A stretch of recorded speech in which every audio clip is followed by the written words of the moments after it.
nous vous informons que ce programme est déconseillé aux moins de 10 ans. Une histoire qui captive le pays. Argent, intrigue, infidélité, tous les ingrédients sont là. C'était comme suivre l'actualité des célébrités avec l'aspect criminel en bonus. Une riche héritière, un conte séduisant et une énorme fortune. C'était soit un crime odieux, soit un terrible accident. Ça a fait les gros titres des journaux. Et un mystère qui laisse tout le monde perplexe. On aurait dit le scénario d'un film hollywoodien, sauf que c'était bien réel. Pour l'aristocratie, ça a été le procès du siècle. Et j'étais aux premières loges. À voir tout de suite dans Crime en haute société.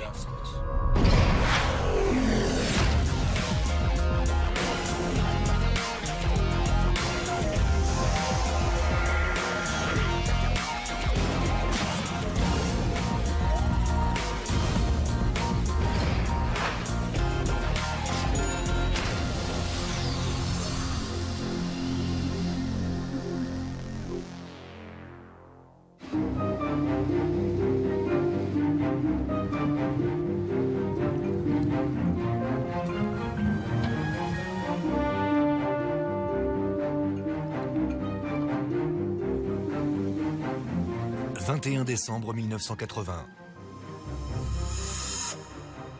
Sonny Von Bülow, la riche héritière d'un empire du pétrole, est transportée d'urgence à l'hôpital de Newport.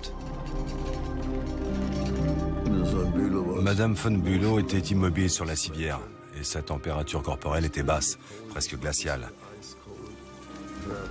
Son pouls était très faible. Elle était dans le coma et dans un état plus que critique.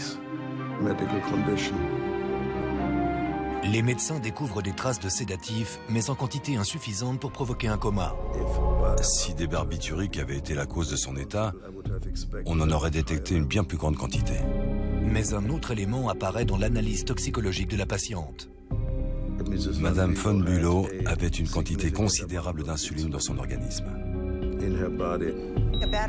On a effectué toute une série d'examens pour déterminer si c'était le coma qui avait fait augmenter son taux d'insuline ou si au contraire, cette concentration anormale était d'origine complètement différente. Les médecins se penchent ensuite sur les antécédents médicaux de Madame Von Bülow. Ils découvrent qu'elle n'en est pas à son premier passage aux urgences. Madame Von Bülow avait déjà été hospitalisée à la suite d'un coma 1 an auparavant, mais elle s'en était bien remise. Cependant, un autre élément semble étrangement similaire, ce taux élevé d'insuline. Son mari, le comte Klaus Von Bülow, affirme au médecin que sa femme a commencé à se sentir mal la veille au soir. Elle se sentait mal la veille au soir lorsqu'elle s'est couchée. Le lendemain matin, Klaus s'est levé de bonne heure et il est sorti pour promener les chiens. À son retour, il remarque que Sonny n'est pas descendu prendre son petit déjeuner. Il est allé voir ce qu'elle faisait. Il l'a trouvée couchée à plat ventre dans la salle de bain. Elle avait vraisemblablement vomi et s'était effondrée juste à côté des toilettes. Elle avait perdu connaissance. Les ambulanciers arrivés sur place pensent tout d'abord à une overdose. Apparemment, elle pratiquait l'automédication. Et pas seulement avec du Valium et des barbituriques.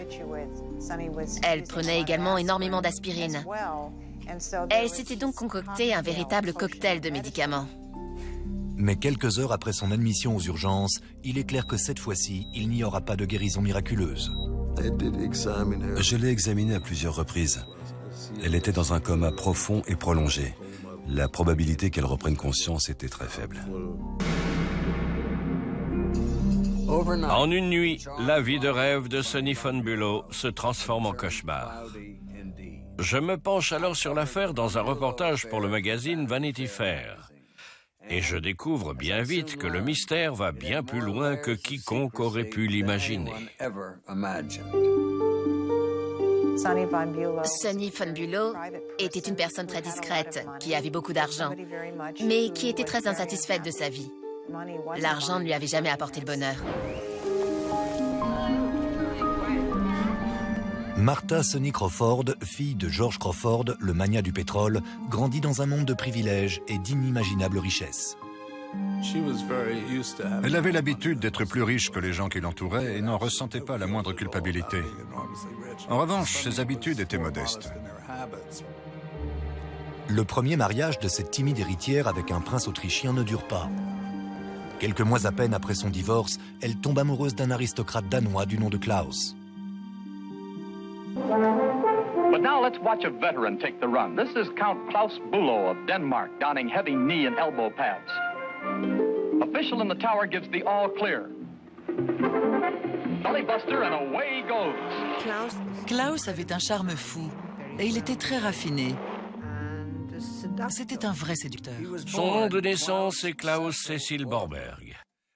Mais son père collabore avec le régime nazi et finit en prison à la fin de la Seconde Guerre mondiale.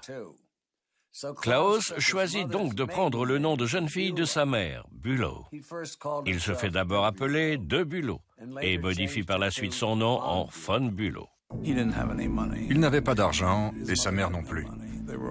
Ils étaient de cette bourgeoisie appauvrie, mais avec des racines dans l'aristocratie et des fréquentations dans la haute société. Après avoir jeté son dévolu sur Sonny, Klaus abandonne les salons européens et part vivre à New York. Son premier mari avait été un homme certes mûr, mais plein de charme et bon vivant. À mon avis, von Bülow avait dû lui redonner un peu d'amour-propre. Le couple se marie et très vite, Klaus devient emblème de père pour les enfants de Sonny, issus de son premier mariage. Le prince Alexander et la princesse Annie-Laurie, surnommée Alla. Alexander et Alla, les enfants de sa femme, l'adoraient. C'était un très bon compagnon pour Sonny, doublé d'un excellent père pour ses enfants. Les époux donnent également naissance à un troisième enfant, Cosima. La famille partage son temps entre un appartement sur la 5e avenue à New York et Clarendon Court, une résidence de 20 pièces située en bord de mer sur Bellevue Avenue à Newport. Bellevue Avenue à Newport, c'était une succession de manoirs où vivaient des familles comme les Vanderbilt ou encore les Astor. J'ai passé toute mon enfance à Newport et je passais presque tous les jours devant Clarendon Court, la résidence des von Bülow sur Bellevue Avenue. Elle était protégée par un magnifique portail en fer forgé. Sonny et Klaus s'entourent de somptueuses œuvres d'art du XVIIIe siècle, de mobilier de luxe et de lustres de cristal. Mais malgré toute cette opulence, Sonny préfère une vie familiale simple. Klaus, au contraire, aime fréquenter les hautes sphères de la société. Il vivait dans une résidence luxueuse et pleine d'œuvres d'art. Et alors que Sonny préférait dîner tranquillement devant la télé, Klaus aimait inviter du monde et faire étalage de toute cette splendeur. À mon avis, il l'avait épousée pour de mauvaises raisons. Elle était incroyablement belle et très fortunée. Et elle l'avait épousé parce qu'il était séduisant, raffiné et éloquent. Elle le voyait comme une sorte d'animal de compagnie. Après la naissance de leur fille Cosima, ils n'ont plus eu de rapport sexuel. Sonny a dit à Klaus que ça ne la dérangeait pas qu'il ait des relations adultères avec d'autres femmes, pour autant qu'il reste discret. Et ça convenait parfaitement à Klaus. Mais les infidélités de Klaus ne font qu'empirer la situation. Il était frustré et elle aussi.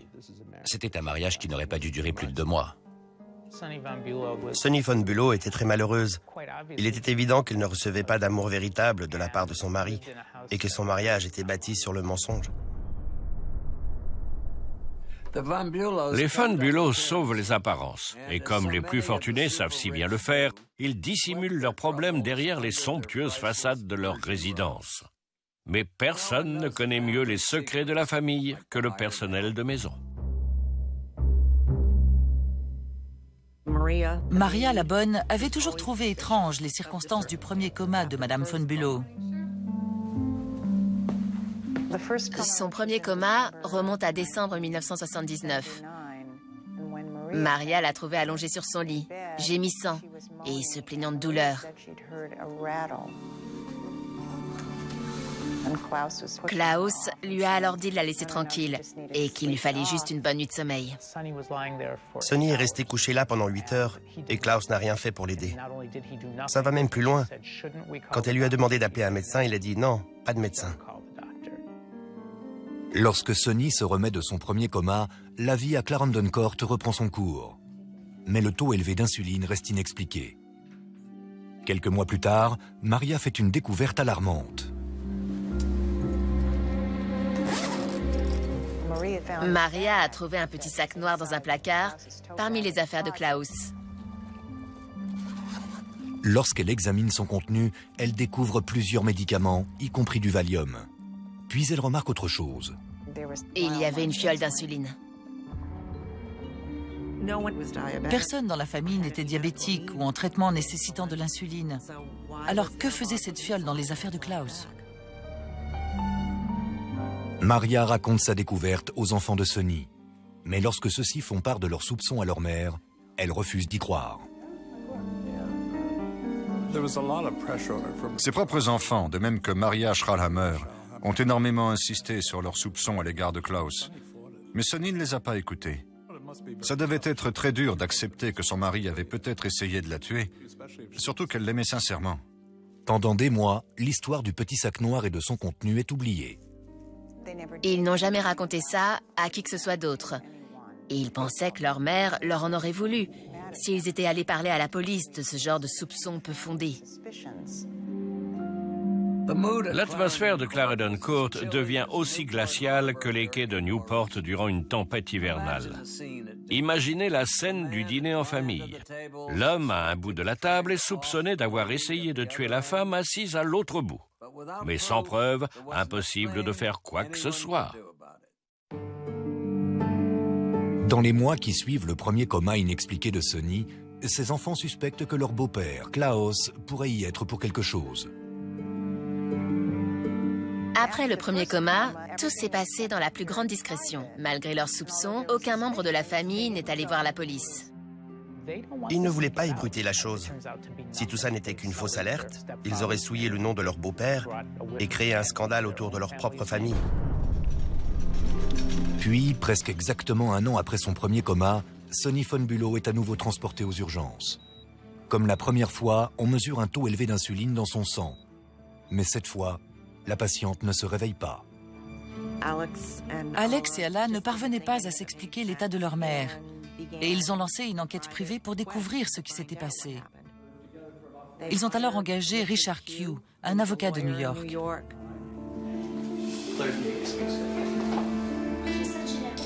Mais il leur manque une preuve, et Q leur suggère d'engager un détective privé pour tenter de retrouver le sac noir de Klaus. Alexander et un détective privé engagé par la famille se sont rendus à Clarendon Court dans l'espoir de trouver des indices qui permettraient d'incriminer Klaus. Et ils ont fini par trouver un sac noir caché dans une armoire fermée à clé, dans le dressing de Klaus.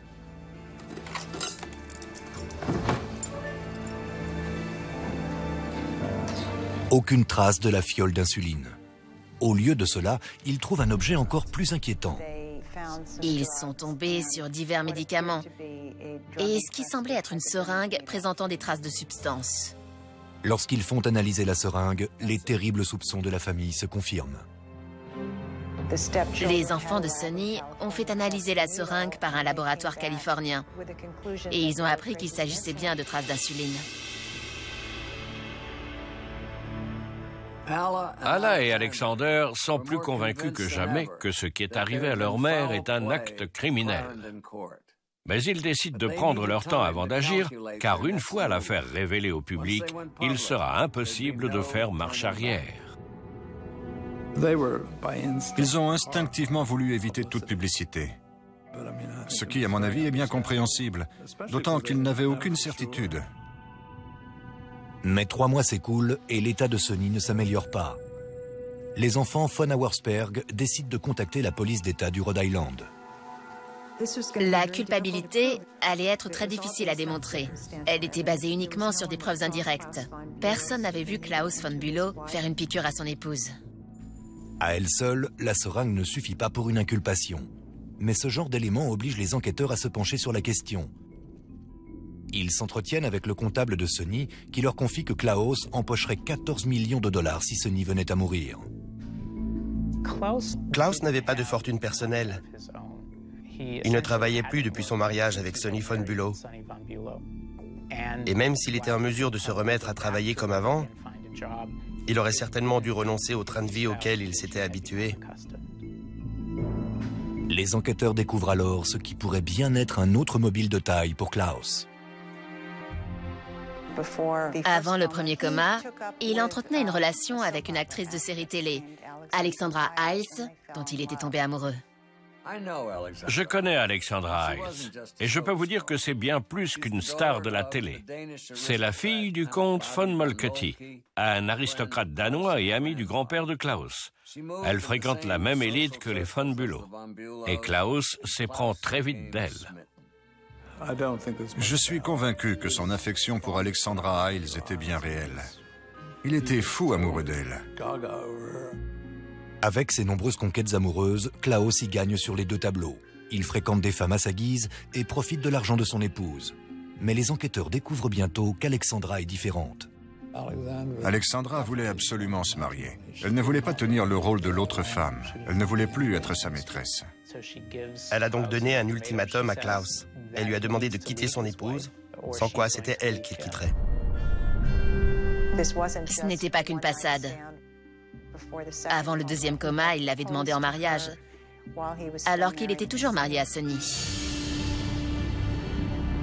Entre une preuve médicale, l'héritage et la maîtresse, les enquêteurs estiment avoir rassemblé assez d'éléments pour ouvrir un procès contre Klaus. À l'été 1981, alors que son épouse est toujours dans un coma irréversible, il est inculpé de double tentative de meurtre. Cette inculpation a créé un véritable choc dans la communauté de Newport. Personne ne se doutait que la famille était rongée par de tels problèmes. Et tout à coup, voilà qu'on apprend que le mari de Sonny von Bülow est accusé d'avoir essayé de la tuer par injection d'insuline. Newport était une banlieue de riches où des célébrités comme les Astor ou d'autres personnalités très en vue venaient passer l'été. Mais on ne savait que peu de choses sur la vie privée de ses habitants, ce qui rendait l'affaire croustillante. L'affaire von Bülow met toute la communauté de Newport en effervescence. L'histoire a tout pour accrocher. Une tentative de meurtre faisant intervenir une seringue suspecte, un mari adultère et une bonne indiscrète. Le procès s'annonce comme un spectacle médiatique et tout le monde veut être aux premières loges. L'inculpation de Klaus von Bülow provoque un tourbillon médiatique à Newport et au-delà. Alors que le procès approche, la curiosité du public s'embrase et chacun choisit son camp. La communauté était divisée. Certains avaient de forts soupçons contre Klaus. Mais il y avait également beaucoup de gens qui pensaient qu'il s'agissait simplement d'un coup monté et qu'il était innocent. Même à Clarendon Court, les avis sont partagés. We know and he knows that he tried to murder our mother, and we feel that way about him. Les enfants de Sonny se trouvaient dans une situation délicate. D'un côté, ils se battaient pour ce qu'ils estimaient être juste. Mais d'un autre côté, celui qu'ils accusaient restait le mari de leur mère, leur propre beau-père et le père de leur demi-sœur, Cosima. Cosima s'est alors rangé du côté de son père et a coupé les ponts avec son demi-frère et sa demi-sœur. Je ne sais pas comment elle a pu prendre parti pour celui qui avait peut-être essayé de tuer sa mère. Elle devait être absolument convaincue que M. von Bülow était innocent. Elle aimait beaucoup son frère et sa sœur, et elle aimait sa mère. Mais elle n'avait pas vraiment le choix. Elle s'est rangée du côté de son père parce que c'était le seul parent biologique qui lui restait. Inculpé de double tentative de meurtre, Klaus se munit d'une solide équipe d'avocats et se prépare à la confrontation. D'un côté, il y avait Herald Price Fahringer, un avocat réputé pour ses honoraires astronomiques. C'était un grand quinquagénaire, distingué et réputé. Et face à lui, il y avait Steve Famiglietti, un jeune procureur d'origine italienne de 34 ans. Tout le monde pensait que Fahringer n'allait faire qu'une bouchée de Famiglietti, que Goliath battrait David. Cette affaire allait donner du fil à retordre à l'accusation, car c'est toujours difficile de l'emporter quand les chefs d'accusation sont basés sur des preuves indirectes. Particulièrement dans cette situation où l'accusé n'avait aucun antécédent criminel et jouissait d'une bonne réputation à Newport. Les reporters et les caméras des 4 coins du pays envahissent la ville. Chaque matin, les résidences de Bellevue se vident quand leurs occupants se rendent au tribunal où des enfants du quartier se font un peu d'argent de poche en leur gardant une place dans la file d'attente. C'était vraiment un cirque. Il s'agissait d'un procès inédit dans l'État du Rhode Island, et peut-être même dans le reste du pays. Certains venaient devant le tribunal avec des pancartes pour soutenir Klaus et demander sa libération. On les appelait les Klausettes. C'était l'attraction numéro 1. C'est vraiment devenu un spectacle. Le 11 janvier 1982, le procès démarre. The occurrence that I refer to, ladies and gentlemen, the state will prove, was a clandestine, subtle, and ingenious attempt on the part of her husband, Klaus von Bülow, to terminate her life, to murder her, by secretly injecting her with a drug called insulin. L'accusation appelle à la barre Maria, la bonne de Sonny, qui raconte au jury l'indifférence de Klaus lors du premier coma de son épouse. When you told him to call the doctor, to call her mother, did he respond in some way? Mr. von Bülow said she's sleeping. They didn't sleep the previous night, and I should let her sleep. Well, I said she's not sleeping. She's unconscious. I can't wake her up. I thought she would stop any minute now breathing. L'accusation maintient que Klaus est à l'origine des 2 comas de son épouse. D'après la théorie de l'accusation, il aurait fait une injection d'insuline à sa femme. À la dernière minute, il aurait changé d'avis et appelé l'ambulance. Et 1 an plus tard, il aurait recommencé en voulant aller jusqu'au bout. Le mobile présenté par l'accusation était avant tout l'argent, ainsi que sa relation avec Alexandra Hiles, sa maîtresse. Beaucoup de gens trompent leur conjoint. En revanche, se retrouver avec un héritage de 14 millions, c'est déjà beaucoup plus rare. Le témoin que tout le monde attend, Alexandra Hiles, est ensuite appelée à la barre. Did you give Mr. von Bülow an ultimatum in terms of when the marriage should take place? Yes, I said, would 6 months be suitable? But do you still love the defendant?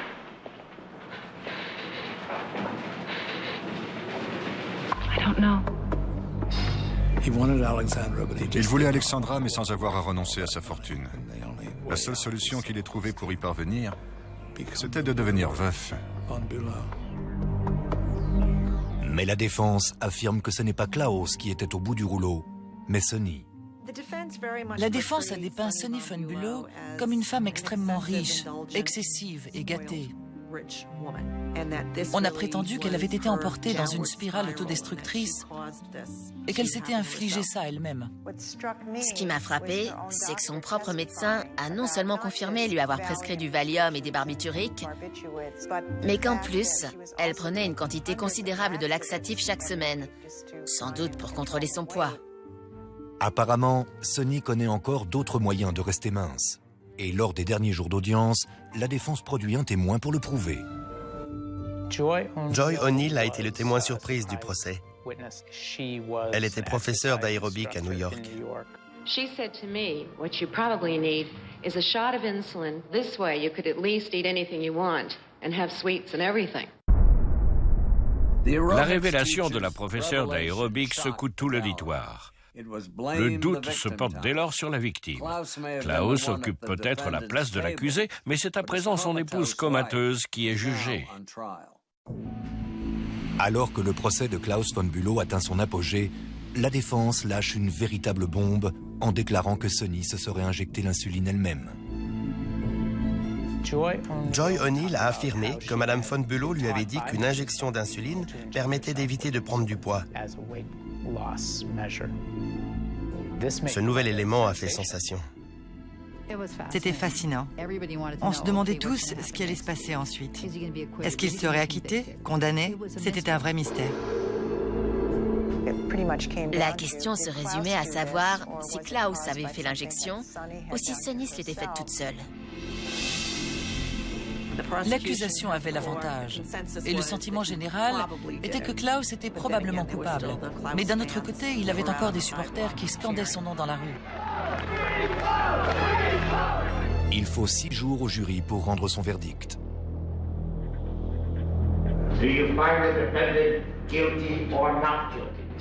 Lorsque la présidente du jury s'est levée pour lire le verdict, le suspense était incroyablement intense. Qu'on ait été en faveur de l'accusation ou de la défense, il était impossible de prédire l'issue du verdict. The jury finds the defendant Klaus Van Bülow guilty.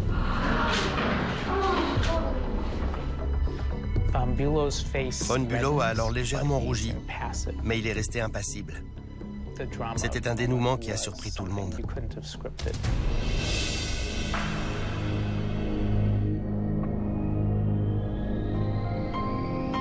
The trial judge ruled Von Bülow could remain free so long as he posted $1 million bail.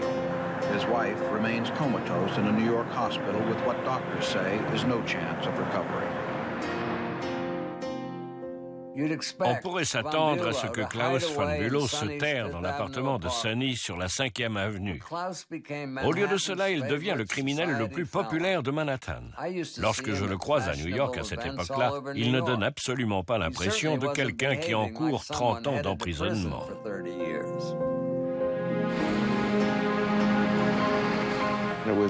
C'était un 1er avril. Le téléphone a sonné et un homme avec un accent anglais a essayé de me faire croire qu'il était Klaus Von Bülow. Je lui ai demandé son vrai nom, mais il a insisté pour dire que c'était bien lui. Il m'a demandé si j'étais d'accord pour le défendre en appel. Alan Dershowitz, professeur à l'université de Harvard et expert en droit constitutionnel, a été recommandé à Klaus Von Bülow par un ami commun. Et je lui ai dit, si je reprends l'affaire, je la reprends dès le départ. Et si vous êtes coupable, je le découvrirai à coup sûr, parce que je vais passer toute cette histoire au crible. Il était d'accord, alors je suis allé à New York pour le rencontrer. J'ai eu le sentiment que c'était un élitiste difficile à approcher. Ma première impression de lui a été assez négative.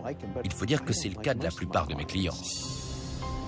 Mais Alan Dershowitz est plus intéressé par l'affaire que par son client, et rassemble rapidement une équipe d'avocats, d'experts et d'étudiants en droit. J'ai vite été convaincu que l'affaire était bien plus complexe qu'on ne le croyait. L'équipe commence par discréditer l'élément le plus incriminant de l'affaire, la seringue présentant des traces d'insuline. Les preuves médicales présentées lors du procès étaient ridicules. De plus, les avocats de la défense ne savaient pas comment traiter une affaire médicale. Ils ont laissé passer des arguments médicaux sans fondement et n'ont pas cherché à les contester. Lors d'une injection, la peau agit comme un tampon et le liquide est chassé vers le haut de l'aiguille. Si par contre l'aiguille est simplement remplie, le liquide laissera des traces à la base de l'aiguille. Il semble que la seringue présentée comme preuve lors du procès est baignée dans le produit, mais n'ait jamais servi à faire une injection. Après des mois de préparation, Alan Dershowitz et son équipe demandent à la Cour suprême du Rhode Island d'annuler le verdict du jury.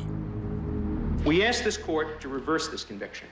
A new trial with full access to all available information, at which the whole truth, and not a version edited by interested parties, can be heard. En avril 1984, 2 ans après la condamnation de Klaus Von Bülow, la Cour suprême du Rhode Island rend sa décision. Today, the Rhode Island Supreme Court overturned Von Bülow's conviction on a technicality. I'm very grateful that the court's finding has enabled me to establish my innocence. Cet appel a été une surprise totale, un choc. Personne ne s'y attendait. On pensait que si un deuxième procès allait avoir lieu, il serait très probablement similaire au premier. On avait entendu les témoins, on les connaissait et on connaissait leurs arguments. En quoi un deuxième procès pourrait-il être différent? Les seuls à pouvoir faire en sorte que le deuxième procès de Klaus Von Bülow se termine différemment du premier sont les membres de la nouvelle équipe d'avocats engagés par l'accusé. Leur première revendication est de déplacer le lieu du procès de Newport à Providence. Mais à ce stade, peu importe le lieu de l'action, je ne raterai ça pour rien au monde.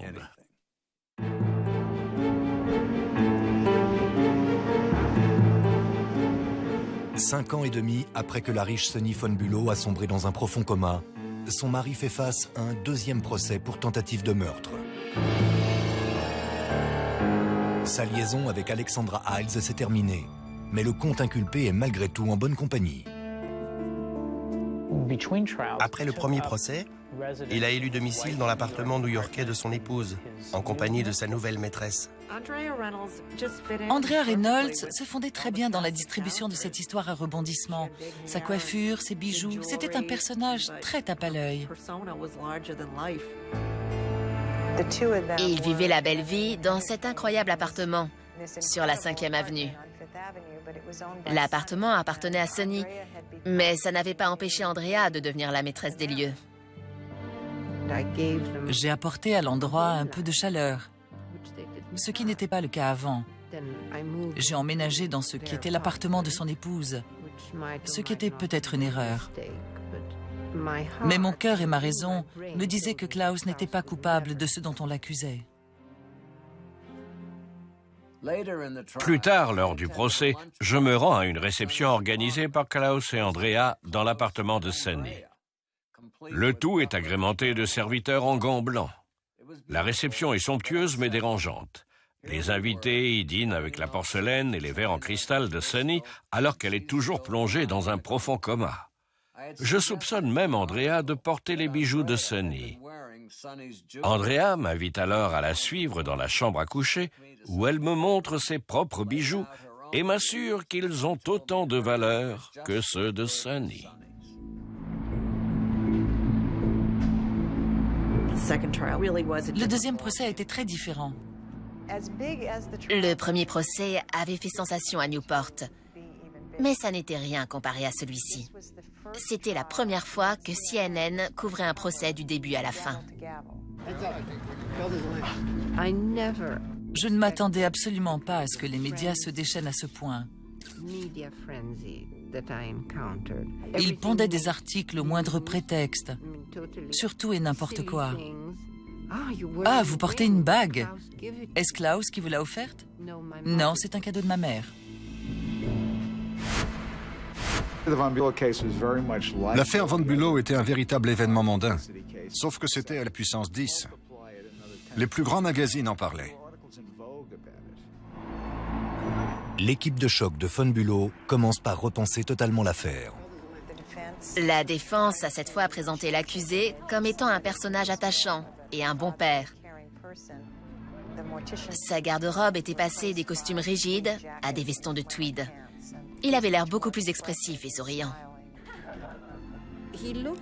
Lors du premier procès, il avait l'air vraiment sinistre. Alors que c'est un des hommes les plus sympathiques et attachants que j'ai jamais rencontrés. Alors que la bataille des avocats commence, Klaus s'affaire à s'entretenir avec la presse. Je l'ai poussé à se rendre plus accessible. Nous avons fait un grand nombre d'interviews avec des journalistes, car la presse se battait pour couvrir l'événement. There is no infidelity if there's collusion, as long as I didn't get into her own back garden. That I did not do. I mean, I didn't have affairs with her friends. Cet homme est décidément bien singulier. Il m'ignore pendant toute la durée du procès. Ma chambre d'hôtel à Providence se situe au même étage que la suite de Klaus et Andrea. Un jour, je croise Andrea dans le couloir et elle m'invite à entrer. Mais Klaus intervient en lui disant « Je crains que M. Dunn ne soit pas rallié à notre cause. » L'accusation a demandé à voir la scène du crime, si on peut l'appeler ainsi. Et tout le monde s'est donc déplacé de Providence à Newport. Quand on est arrivé à Clarendon Court, on se serait cru sur un plateau de film hollywoodien.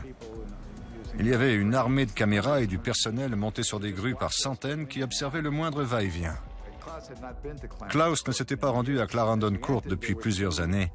Et quand il est arrivé, il a retrouvé ses 2 chiens qui étaient là lors des 2 comas de Sonny. On se disait que si ces chiens avaient pu parler, le procès aurait été vite réglé. Quand Klaus a revu ses chiens, il est devenu très émotif et s'est mis à pleurer. Je lui ai dit « Allez, ne t'en fais pas. Si l'un des chiens t'avait mordu, le juge t'aurait condamné ici même. » Après la visite guidée, tout le monde retourne à Providence. L'accusation estime que l'issue du procès lui donnera raison. Le dossier d'accusation était bien ficelé. Quand je me suis lancé dans l'affaire, elle disposait déjà d'une véritable montagne de preuves qui semblait pratiquement impossible à surmonter. Il pensait sans doute que ce procès suivrait le même cours que le précédent et aboutirait à la même conclusion. L'enquête de l'État sur cette affaire était principalement basée sur les éléments découverts par le détective engagé par les enfants de Sonny, à savoir le sac noir et l'insuline. Mais la défense affirme que les traces sur l'aiguille prouvent qu'elle a trempé dans le produit, mais n'a jamais servi à une injection. La question cruciale était de savoir si une injection avait été faite ou non. Si on arrivait à installer un doute réel quant à l'implication de l'insuline dans cette histoire, tous les autres arguments disparaîtraient. Pour la défense, l'aiguille indique forcément un coup monté. À la base de toute cette affaire, il y a les deux enfants de Sonny, qui étaient intimement convaincus que Klaus von Bülow était coupable et qui lui ont tendu un piège. Ils pensaient piéger un meurtrier, mais il s'est ensuite avéré qu'il était innocent. Alors comment expliquer les taux élevés d'insuline de la riche héritière? La défense affirme que le résultat des tests est faussé. On a renvoyé les échantillons au même labo pour refaire une analyse. Mais cette fois, les résultats ont été différents. Le résultat du premier test était soi-disant positif à l'insuline. Mais il ne l'était pas. Il n'était pas concluant. L'élément clé du deuxième procès n'était plus la relation entre Klaus et Sonny von Bülow, mais le laboratoire médical et les analyses erronées qu'il avait fournies. Sans lien direct entre le coma de Sonny et l'insuline, le dossier médical de l'accusation perd sa crédibilité aux yeux du jury et du public. La défense a réussi à semer le doute quant au rôle de l'insuline dans cette affaire. Et à partir de ce moment-là, il n'y a plus eu de victimes à proprement parler. Et tous les éléments rassemblés par l'accusation ont commencé à s'effondrer. Sans injection, il n'y avait pas de crime. C'était tout ce qui importait.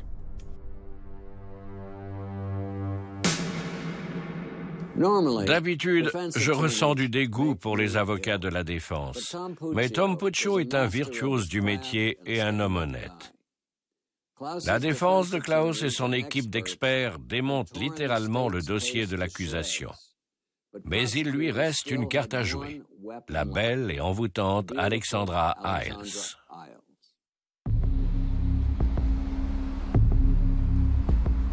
Face aux avocats aux honoraires exorbitants de Klaus, le dossier de l'accusation s'effrite.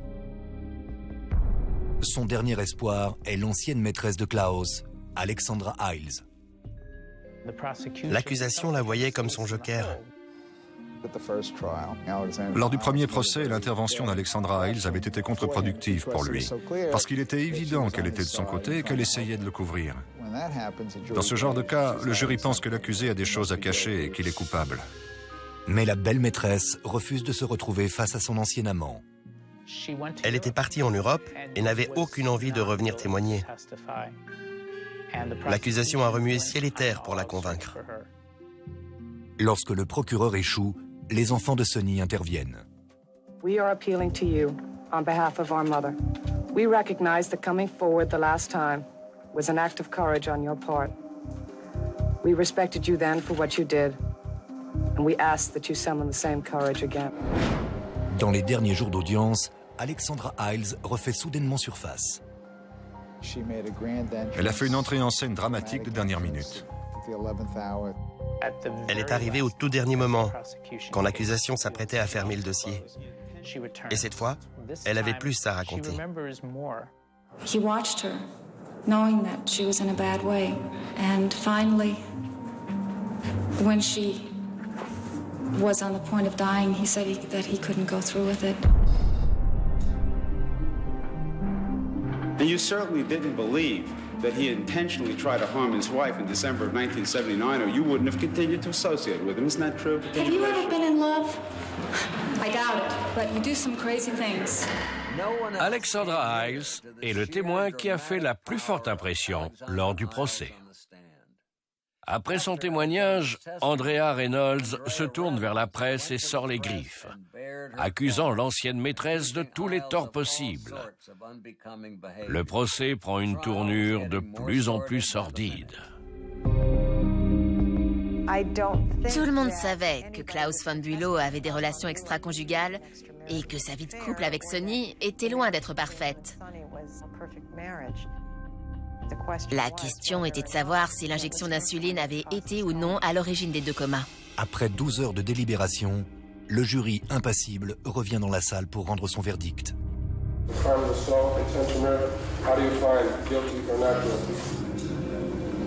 Not guilty.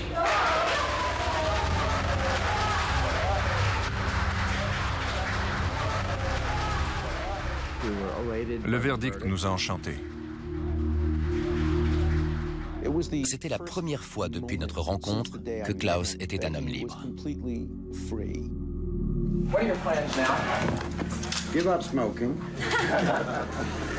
Il s'est même laissé aller à un sourire. Il a pleuré de soulagement. Il avait à nouveau un avenir. Pour la famille de Sonny, l'issue du procès est un désastre. Neither Klaus von Bülow nor the jury's verdict can take away what our mother was. Klaus von Bülow only succeeded in depriving our mother of meaningful life and getting away with it. Tandis qu'un Klaus von Bülow libre quitte le Rhode Island, une atmosphère de doute plane toujours sur Clarendon Court. Les opinions sont toujours partagées à ce jour. Certains pensent que Klaus von Bülow a bel et bien essayé de tuer sa femme avec une injection d'insuline, alors que d'autres sont convaincus que c'était un type tout à fait honnête qui s'est retrouvé impliqué dans cette histoire par des circonstances qui le dépassaient. Pour moi, le jury s'est trompé. Je pense que Klaus se considérait au-dessus de la justice grâce à sa fortune, à ses costumes et à son influence. C'était soit un crime odieux, soit un terrible accident. Mais je suppose qu'on ne saura jamais la vérité. Que Klaus von Bülow soit coupable ou pas, le fait est qu'une femme est encore dans le coma, écartée de sa famille depuis maintenant plus de 25 ans. Pendant les 15 premières années, Alla et Alexander rendent visite régulièrement à leur mère et s'assurent que des soins tout particuliers soient apportés à ses cheveux et à ses ongles. Accompagnés de leurs enfants, ils continuent fidèlement de lui rendre visite dans une clinique privée de New York où Sonny va demeurer jusqu'à sa mort en décembre 2008. Quant à Klaus, il vit actuellement à Londres. Et je me suis même retrouvé nez à nez avec lui lors d'une réception. Notre regard s'est croisé pendant plusieurs minutes et aucun de nous n'a su quoi dire. C'est lui qui s'est détourné le premier. De leur côté, Alla et Alexander ont transformé cette terrible tragédie en une bonne cause avec la création d'un centre national pour victimes de crimes. C'était Dominique Dunn. Merci de nous avoir suivis.